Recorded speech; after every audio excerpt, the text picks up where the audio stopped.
नमस्कार, temple in नेपालमा यहाँहरूलाई हार्दिक स्वागत गर्दै आज चाहिँ मैले ललितपुर जिल्ला ललितपुर महानगरपालिका वडा नम्बर 12 मा रहेको यो श्री बटुक भैरवनाथ मन्दिरलाई देखाउन लागिरहेको छु र यो श्री बटुक भैरवनाथ मन्दिर कस्तो छ, कहाँ छ र के छ त्यो बारेमा यहाँहरूलाई म जानकारी गराउनेछु।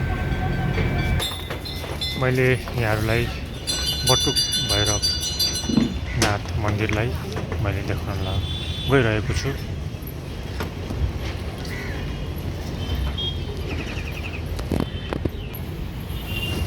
र यहाँ भैरव भगवानको मकुण्डो यहाँ रहेको छ रथमा। यहाँ जसले गर्दाखेरि बालिने ठाउँ पनि यहाँ रहेको छ। यो लगनखेल बस पार्कबाट सातो बाटोतिर जाने बाटैमा पर्छ यो श्री बटुक भैरवनाथको मन्दिर।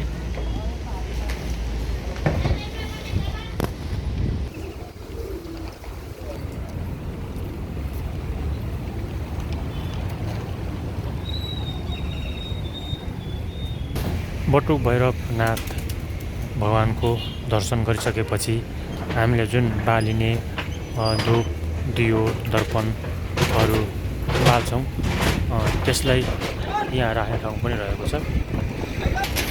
मैले यहाँहरू समक्ष अहिले श्री बटुक भैरवनाथ मन्दिरलाई देखाइरहेको छु।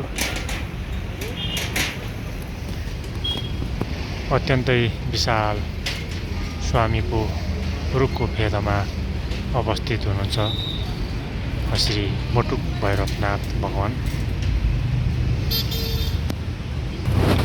यो बटुक भैरवनाथ मन्दिरभित्र प्रवेश गर्ने ढोका हो। यहाँ ढोका दुईटा रहेको छ।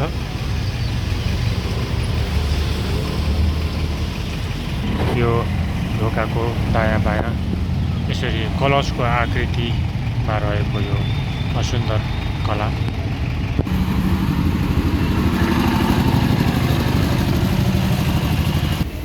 परेवा पन्छीहरू पनि यहाँ रहेको छ मन्दिरमा।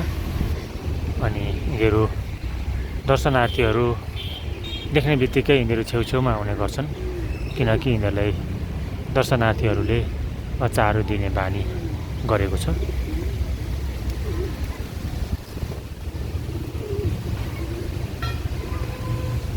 यो विशाल स्वामीको रुख रहेको छ यहाँ।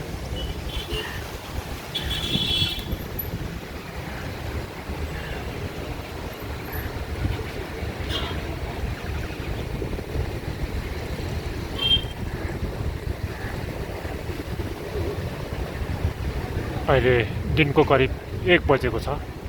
हावा मजाले लागेको छ। रुखको हाँगाहरू हावाले यसरी हल्लाइरहेको पनि हामी देख्न सक्छौँ।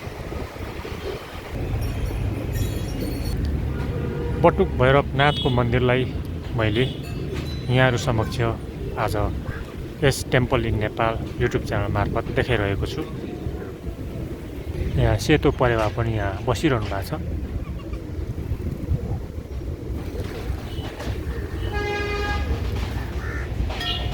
बटुक भैरवनाथमा दियो दर्पण गर्नको लागि पनि यहाँ अत्यन्तै सुन्दर दियोको आकृतिमा यहाँ दियो बाल्ने ठाउँ रहेको छ। यो मेन बटुक भैरवनाथ भगवानको मन्दिर यहाँ रहेको छ। यस मन्दिरभित्र हामीले धूपबाती बाल्न मनाइ गरिएको छ। यहाँ दर्शनार्थीहरू, भक्तजनहरू पनि आएर यस मन्दिरको दर्शन गरेको हामी देख्न पाउँछौँ।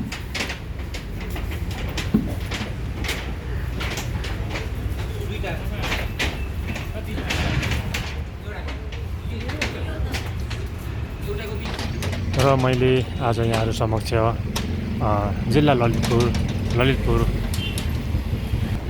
ललितपुर महानगरपालिका वडा नम्बर 12 लगनखेल भैरवमा रहेको यो श्री बटुकनाथ भैरव मन्दिरलाई मैले यहाँहरू समक्ष देखाउँदै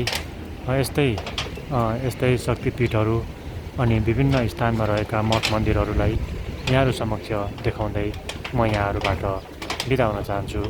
र यस श्री बटुक भैरवनाथ मन्दिरमा आउनको लागि यातायातको अत्यन्तै सुविधा रहेको छ र यो लगनखेल बस पार्कबाट थोरै सातो बाटोपट्टि जाँदाखेरि यस श्री बटुकनाथ भैरवको मन्दिरलाई हामी देख्न पाउँछौँ। र यति भन्दै यो जानकारी गराउँदै म यहाँहरूबाट बिदा हुन चाहन्छु। हस्त नमस्कार।